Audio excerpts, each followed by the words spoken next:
Par exemple, si je me lève aujourd'hui, je vais à Zignari, je vais adopter ce que c'est que l'agroécologie. Je vais me contenter de la matière première de la localité pour travailler. Ça fait que c'est ce qu'on a qu'on va utiliser pour travailler. Bon, peut-être dans les causeries, après on va voir ce que c'est. Alors, ce qu'elle fait, c'est quoi? C'est qu'elle diminue ce qu'on appelle la pression de l'eau sur l'environnement. C'est-à-dire qu'elle n'a pas trop d'effet sur l'environnement. Or, les engrais chimiques, je suis un chimiste, donc c'est difficile quand on insulte aussi l'engrais chimique. Mais excusez-moi du terme, parce que l'engrais chimique, 2 ans, 3 ans après l'application, vous avez des effets sur l'environnement. Or, l'agroécologie, dans son sens, voudrait non seulement restaurer et sauver l'environnement. On restaure les sols en sauvant l'environnement et c'est sans apport de produits chimiques. Alors, aujourd'hui, le ministère de l'Agriculture est là. Il continue à vendre des NPK sur le marché. On est content, on est fiers de l'utiliser. Mais à la longue, je pense que les décideurs politiques doivent opter pour l'agroécologie. Voilà, nous sommes en train de trouver des formulations avec certaines structures. Comment faire pour instaurer ça, comme je le disais hier, dans les établissements, pour que chacun puisse s'imprégner des choses. Alors, c'est vrai que ça va préserver aussi les ressources naturelles, à savoir l'eau, l'énergie, tout ça. Alors, je pense que la cynococulture hier, on a dit que c'est l'eau qui est le facteur clé. Sans l'eau, on ne peut rien faire. Et je pense aussi que le directeur disait qu'il faut toujours installer, pour pouvoir vivre aussi longtemps, un château d'eau. Alors, chez nous aussi, c'est pareil. L'eau est un facteur. Donc, si nous n'avons pas d'eau, nous ne pourrions pas développer exactement l'agroécologie au Burkina Faso. Donc, nous devons faire de telle sorte que les décideurs politiques, comme on a l'honorable dans la salle, je pense qu'ils vont en tenir compte au cours de leurs réunions. Alors, l'agroécologie est en pleine bataille au Burkina Faso. C'est-à-dire, le développement de l'agroécologie au Burkina Faso, c'est fait par les leaders que je vais donner tout à l'heure. On a plein de leaders qui interviennent dans l'agroécologie. Mais il y a eu ce qu'on appelle des ONG qui se sont mis ensemble au départ. Il fallait un pouce, comme la cynococulture aujourd'hui, qui veut être introduit en Afrique, mais on commence au Burkina pour que le Burkina soit ce qu'on appelle la ferme de référence en cynococulture en Afrique. C'est la même chose au Burkina. Donc il y a certains leaders ONG qui se sont mis en commun pour pouvoir dire, bon écoutez, bon, on va aller, et bien on va voir ce que ça donne. Aujourd'hui ça a porté des fruits. Alors, j'ai une image ici que je veux que chacun regarde. Vous voyez ce monsieur qui est là-bas, il est content. Il est en train de dilapider sur son champ des produits chimiques, etc. Chez lui, il est content. C'est comme ce qu'on appelle l'herbicide. Quelqu'un a parlé de ça hier ici. Est-ce qu'il faut couper ou bien qu'est-ce qu'il faut faire? Alors, c'est un peu difficile. Donc, ce qu'on a dit, le principe de l'agroécologie, c'est un principe zéro pesticide. Zéro. Zéro pesticide, zéro intrant chimique, de synthèse, jamais. Mais il faut enrichir le sol de manière naturelle. Voilà. Donc, ça c'est le principe de l'agroécologie. Et je pense que la saisonnière elle est bien placée pour nous dire ça, parce qu'il y a longtemps qu'ils vivent. J'ai été même visiter leur site pour voir comment ils sont en train de mettre en application certaines choses. Alors, l'autre chose, je vais faire une brève histoire sur l'agroécologie au Burkina Faso. Alors, il faut souligner que, comme je le disais tout à l'heure, ce sont des associations, des ONG qui se sont décidées d'appliquer l'agroécologie au Burkina Faso. Et cela date de 1980 à travers le fondateur qui est Pierre Rabhi. Je pense que beaucoup de personnes connaissent ce dernier-là. Quand on parle de l'agroécologie, il se bat et jusqu'aujourd'hui, il continue de se battre pour que l'agroécologie soit installée au Burkina Faso. il y a eu des rencontres qui se sont effectuées. C'est bien sûr des rencontres scientifiques. On a l'IFOA en 1989. Il y a eu un atelier en 2000, ça c'est récent, on va le voir. Il y a eu aussi le séminaire de Tau qui s'est déroulé en 92. Précisément au Burkina Faso, il y a eu aussi des événements que nous allons voir un peu plus devant. Alors, c'est toute cette histoire-là qui nous permet aujourd'hui au Burkina de parler de l'agroécologie. Alors, l'évolution de l'agroécologie, comme je le disais un peu plus haut, c'est de 1980 à 1990 qu'il y a eu des leaders qui se sont mis en mouvement et ensemble. Et voici les associations qu'on appelle les pionniers qui se sont mis devant les choses. Alors voici le nom de Pierre Rabhi ici. Ça c'était lors d'une rencontre avec Terre Humanisme. Alors je pense que ça va être en 2005 si je ne me trompe pas cette photo. Voilà, c'était une rencontre où il y a eu Terre Humanisme, qui est une association française aussi, qui œuvre beaucoup plus dans le domaine de la valorisation des produits biologiques au Burkina Faso. 2015. Voilà, merci beaucoup. Alors, les pionniers, c'est l'association Abapas. Les définitions, peut-être, on va les donner devant. ADTA et il y a HF. Alors, ceux qui les ont rejoints après, c'est AFA. Et ils sont à FADA, si je ne me trompe pas. Oui. Voilà. Et il y a l'ONG TERVET. Et vous avez CAC. Et ils les ont rejoints après. Bon, je vais vous faire fi de cette définition. C'est la définition des associations pour ceux qui en viennent après. Comme je pense que le support sera donné. Donc, je vais vous faire fi de ces commentaires. Alors, après les années 90, ils ont continué à militer.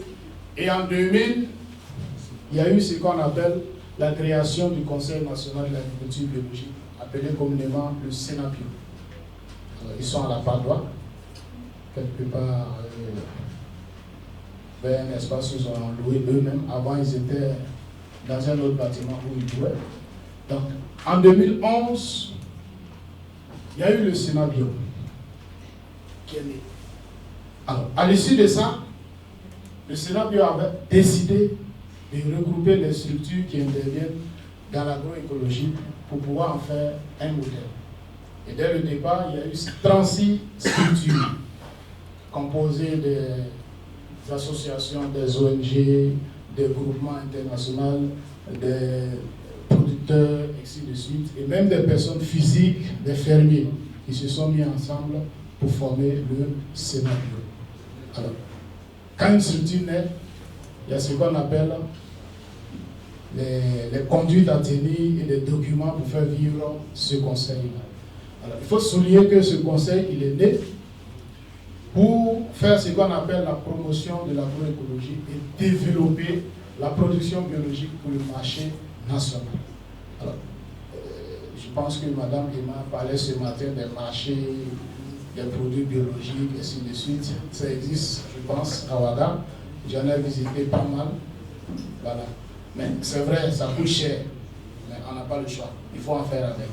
Il faut qu'on trouve peut-être des astuces avec. Associer les économistes dans le travail pour qu'eux, ils puissent aussi nous venir en aide pour voir le taux de la rentabilité économique sur le marché, comment faire pour avoir à moindre coût pour que ça soit accessible à tout le monde.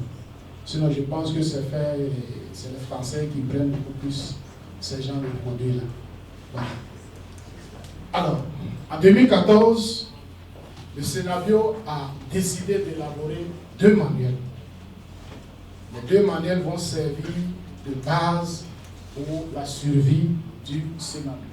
Il s'agit de la norme burkinabé en agriculture biologique. Il faut une norme, parce qu'on dit qu'on travaille, mais si on n'a pas un papier pour nous guider, ça serait un peu difficile. Alors, cette norme, elle existe. Pour ceux qui en veulent, je l'ai. Pour ceux qui en veulent, je le super numérique.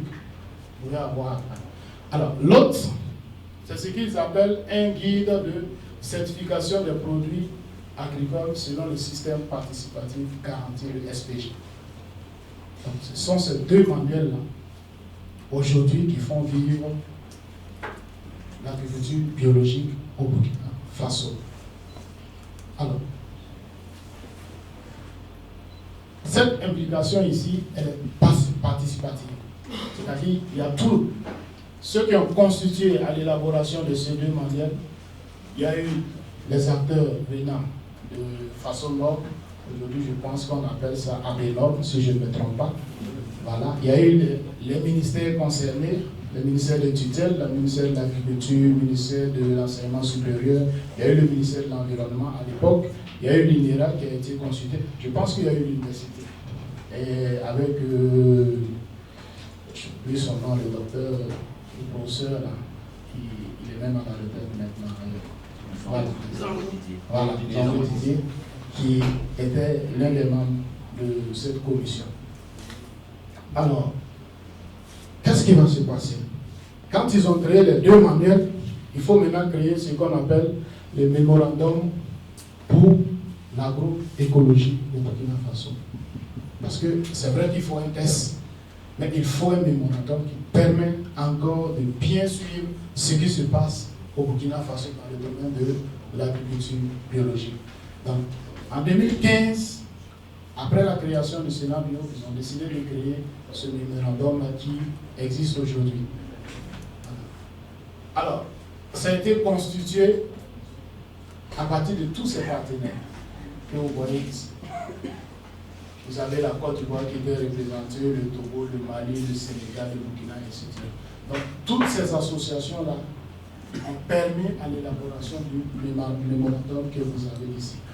Alors, je fais en même temps un petit résumé sur les acteurs cartographiés par le Sénat Bio. Vous les avez ici. Tous les acteurs qui interviennent dans l'agriculture biologique, vous avez exactement leurs positions. Et je pense que j'ai la liste des acteurs clés, plus leurs contacts, leurs mails pour ceux qui en veulent après. Je les ai dans mon document. Alors, entre la fin de 2015 et 2016, le Sénat Bio va mettre en application son document appelé le SPG, le système de garantie participative. Et il y a eu en ce moment 7 opérateurs qui se sont manifestés, c'est-à-dire 7 candidats, et il y a eu 4 sites qui ont été visités pour la certification. Puisque le Sénat Bio, qu'est-ce qu'ils font? Vous mettez en place votre site et ils ont donné des conditions pour respecter que vous devez suivre. Et à la fin, ils mettent un conseil en place pour venir vérifier, voir si vous avez suivi les différentes étapes avant de certifier que votre ferme est biologique. Voilà. Donc, en 2016, il y a eu exactement 7 opérateurs et puis 4. Et il y a eu une deuxième campagne entre 2016 et 2017. Là-bas, on a 20 sites qui ont été certifiés avec 16 opérateurs. Donc, au fur et à mesure qu'ils ont fait la promotion, les acteurs ont commencé à adhérer à la chose et ils ont commencé à comprendre. Je lance en même temps cet appel au directeur de CAF de continuer à faire la promo de la sylviculture parce que c'est important. Voilà. Vous allez avoir plusieurs membres, mais au fur et à mesure que les promotions se poursuivent. Voilà. À la première promotion, normalement, le premier forum, je m'étais inscrit. Malheureusement, je n'ai pas pu. Le deuxième, je me suis inscrit. Malheureusement, je n'ai pas pu. Troisième, et aujourd'hui, c'est le 5e, je suis là. Voilà. On m'a toujours invité, mais compte tenu du fait que je voyage un peu beaucoup, donc je suis toujours parti à cette période-là. Alors, en 2018, ça c'est récent, il y a eu plus d'une vingtaine d'opérateurs certifiés par le Sénat. Plus d'une vingtaine. Alors, je pense que quand je fouillais dans mes documents, j'en avais exactement 43. Voilà. Alors, bon, ici, ce n'est pas lisible parce que je n'ai pas voulu grossir, sinon ça allait déformer un peu l'image. Mais tout ça, ce sont les fermes qui ont été certifiées bio par le Sénat Bio. C'est les fermes biologiques que vous avez normalement ici. Alors, quelques événements rapides. En 2013, Au Burkina Faso, il y a eu ce qu'on appelle le séminaire en agroécologie, qui a été financé par l'Université d'Orléans. Je pense que notre confrère était présent. En 2015 aussi, il y a eu la rencontre organisée par Terre Humanisme sur le thème vers la dissémination des pratiques agroécologiques en Afrique. Alors, ça a regroupé tous ces partenaires que vous avez ici. Et en 2016, il y a eu ce qu'on appelle le colloque international sur l'identification écologique des sols en agroécologie en Afrique de l'Ouest. Donc, ça, c'est des événements. Et en 2015, il y a eu ce qu'on appelle la création du collectif citoyen pour l'agroécologie. Il fallait se mettre, parce qu'il y en avait plusieurs, donc il faut se mettre en collectif pour pouvoir bien fonctionner. Alors, je vais vous faire fi de tous ces commentaires. Et je pense que Madame Emma parlait des différentes foires éco-bio. Voilà. Je pense que ça c'était chez vous, à la saisonnière. Et je ne me souviens plus de l'année, mais ça doit être 2016 si je ne me trompe pas, quand on a visité la foire éco-bio à Lombila. Voilà. Il y a eu aussi un marché éco qui s'est tenu à Rio. Il y a eu aussi la boutique de Bioprotect, qui est une sous-branche de AFA, parce que AFA et AFADA, mais le petit frère normalement il est à Ouagadougou Bioprotect. Alors, en 2015, il y a eu la première marche. Tout le monde a entendu parler du Monsanto. Voilà. Alors, ça a été guidé par le Sénat Bio qui est ici, c'est eux qui étaient les leaders et ils ont instauré tout le reste. Et en juin 2015, il y a eu aussi l'autre marche sur le Monsanto. Alors, je vous fais faire film de ça. Alors, les fermes agroécologiques en expérimentation scientifique, c'est quoi? C'est les fermes aujourd'hui qui ont approché les chercheurs. Ils ont dit, bon, écoutez, nous on produit, c'est vrai, ça donne, ça produit de bonnes choses, mais nous on voulait voir scientifiquement, est-ce que nos produits là sont valables? Alors, donc, il y a l'association Terre Humaniste qui est basée à Ouagadougou, qui est une branche normalement d'une autre, je pense qu'il y a une collaboration avec le Sénégal, que nous travaillons beaucoup.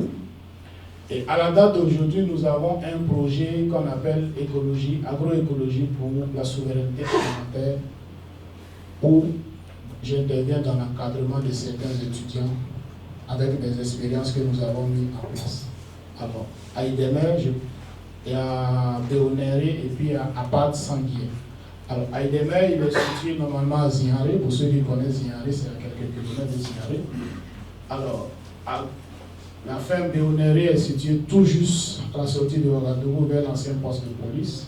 Et la part Sanguier, comme vous l'entendez, c'est le Sanguier situé à Réau.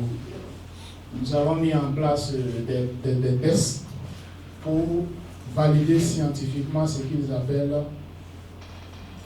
c'est un fertilisant biologique, c'est les EM, les micro-organismes efficaces.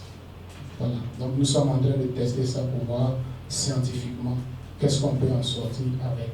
Alors ce test, il est fait avec, non seulement avec les cultures, mais avec les animaux.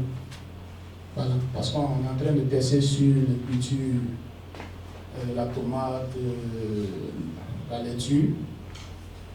L'autre c'est le niébé plus le sorgho. Et l'autre c'est les animaux, c'est-à-dire les poules locales.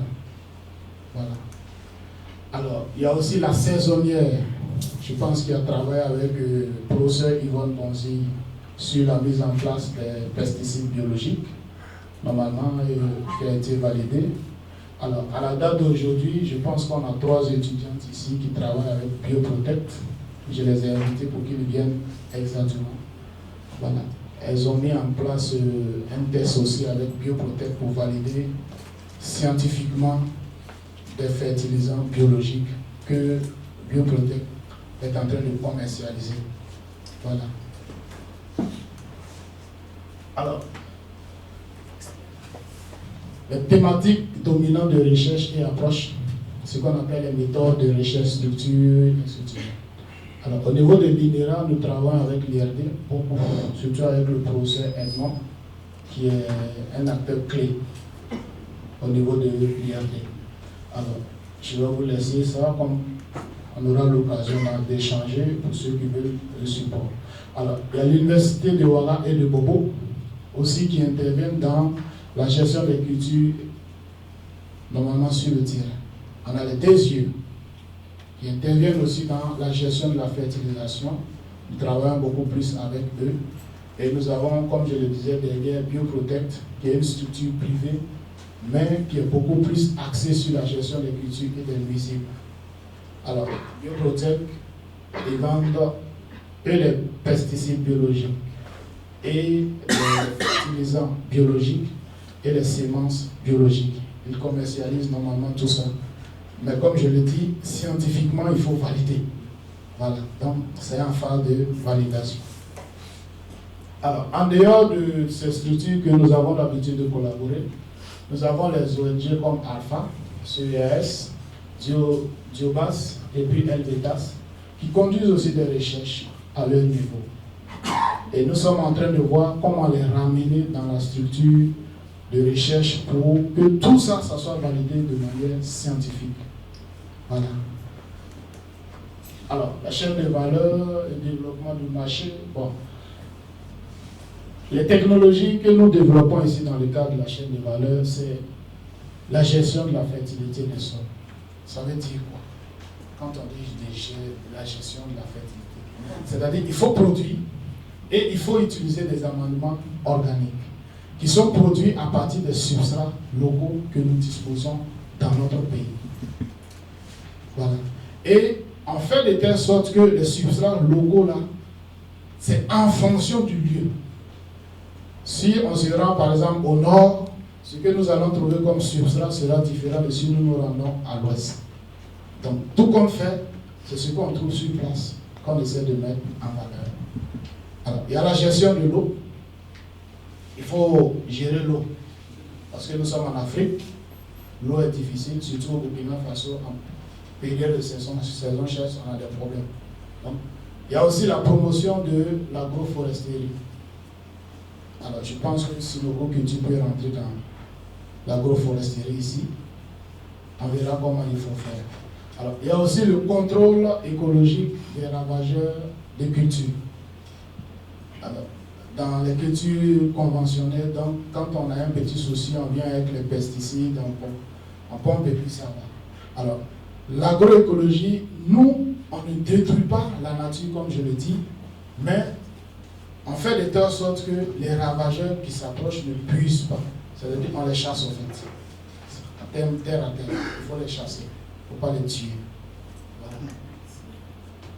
Alors, toujours dans le cadre de la chaîne de valeur, les transformations et les produits de transformation, les techniques qu'on utilise, c'est les techniques solaires, sèche ou bien avec le gaz, on essaie de sécher et puis mettre dans des sachets pour vendre. Il y a des produits aussi obtenus, c'est-à-dire les fruits et légumes qu'on peut sécher, d'autres peuvent être commercialisés dans les marchés, qu'on appelle les marchés éco-bio, etc. Alors, nous allons voir maintenant les politiques, programmes de soutien de l'agroécologie au Burkina Faso. Je vais aller rapidement. Alors, à la date d'aujourd'hui, on n'a pas de test, c'est-à-dire il n'y a pas de loi, il n'y a pas d'arrêté, il n'y a pas de décret qui essaie de canaliser tout ce que l'agroécologie au Burkina Faso est en train de faire. Je pense qu'avec le professeur, nous sommes en train de voir comment faire pour insérer tous ces tests et décrets qu'on peut appliquer à l'agroécologie dans le monde. Alors, les structures qui sont en charge du développement, c'est eux qui nous aident beaucoup. Donc, on a le ministère de l'Environnement, le ministère de l'Agriculture et la Recherche, qui soutiennent beaucoup plus l'agroécologie. Mais comme je le disais, ce n'est pas canalisé. Voilà, il n'y a pas de test. Alors, nous avons les projets et les programmes de soutien de l'agroécologie. Ce qu'on a comme projet, ça date de 1999. C'est la stratégie nationale de la gestion de la fertilité des sols, qui était logée au ministère de l'Agriculture, et c'est l'INERA qui était chargé de suivre les activités sur le terrain. Et ce document aussi sera complet. Il y a le PAGIF qui a suivi. Il y a des programmes et projets plus récents, comme on appelle le projet de partenariat pour la gestion. Alors, je suis presque à terme. Alors, les forces et les faiblesses du mouvement de l'agroécologie. Parce que si on existe, c'est qu'il y a des forces, mais aussi on a des faiblesses. Tout un, chacun de nous. Alors, les forces, on a l'existence d'un cadre de concertation, que j'ai nommé le scénario. Il y a l'existence d'expériences croisées et vécues des réalisations concrètes en matière d'agroécologie. On a l'existence de compétences en termes de ressources humaines. Ça, il y en a. Alors, on a la bonne connaissance aussi du terrain par les acteurs du domaine. Voilà. Donc ça, c'est les forces. Mais les faiblesses, on a l'insuffisance de technologies disponibles, adaptées. Comme je le disais, il n'y a pas de technologie. C'est pourquoi les scientifiques ont commencé à s'intéresser à cette chose-là. Alors, on a la méconnaissance des avantages des productions écologiques aussi au Burkina Faso. Ça, c'est un gros problème pour nous aujourd'hui. On a le manque ou l'insuffisance de moyens matériels et financiers. Parce qu'aujourd'hui, quand vous partez, vous demandez à un bailleur, voici ce que nous on veut faire, il va vous demander simplement qu'est-ce que vous allez me donner en retour comme résultat. Et est-ce que ça sera applicable chez moi au Burkina Faso? C'est ça le gros problème aujourd'hui. Voilà. Bon, je vais vous faire fi de ça, les principes, contraintes, etc. Je vais vous faire fi. On aura l'occasion. Alors, en termes de conclusion, nous pouvons dire que de nombreuses structures s'investissent dans la promotion de l'agroécologie au Burkina Faso. Pour le renforcement du secteur agroécologique au Burkina Faso, il faut encourager et soutenir l'émergence des groupements et des GIE. Il faut renforcer l'appui organisationnel et les techniques de producteurs, développer les appuis en équipement et infrastructures, améliorer l'accès au financement, renforcer la concertation entre les acteurs et susciter une adhésion massive au niveau du scénario. Alors, il faut aussi faire une grande implication de la recherche, parce que si la recherche n'intervient pas, c'est vrai que c'est écho, mais il y a quelque chose qui ne va pas. Alors, donc, non seulement c'est le sol qu'il faut analyser, il faut faire tout, mais il y a aussi ce qui sort, les fruits qu'on sort qu'il faut encore analyser. Je pense que l'année dernière, on était en concertation avec le laboratoire national pour analyser certains fruits qu'on avait étudiés au niveau de ça, pour pouvoir faire. Alors, bon, je vais vous faire finir ça, c'est fini d'ailleurs. Alors, ça c'est un fertilisant biologique que nous avons développé, c'est les EM que nous avons mis en application. Alors ça c'est une photo, c'est le fruit de ça. Je n'ai pas voulu mettre son contraire parce que son contraire n'a rien donné. Voilà. Donc c'est-à-dire ça a été efficace. Et nous avons mis ça aussi au niveau des loyants. Voilà, ça c'est le début. Je pense que ça doit être au 43e jour si je ne me trompe pas. Le spécialiste doyen est là. Elle peut nous dire ça. Voilà. Merci. Je pense que c'est la fin.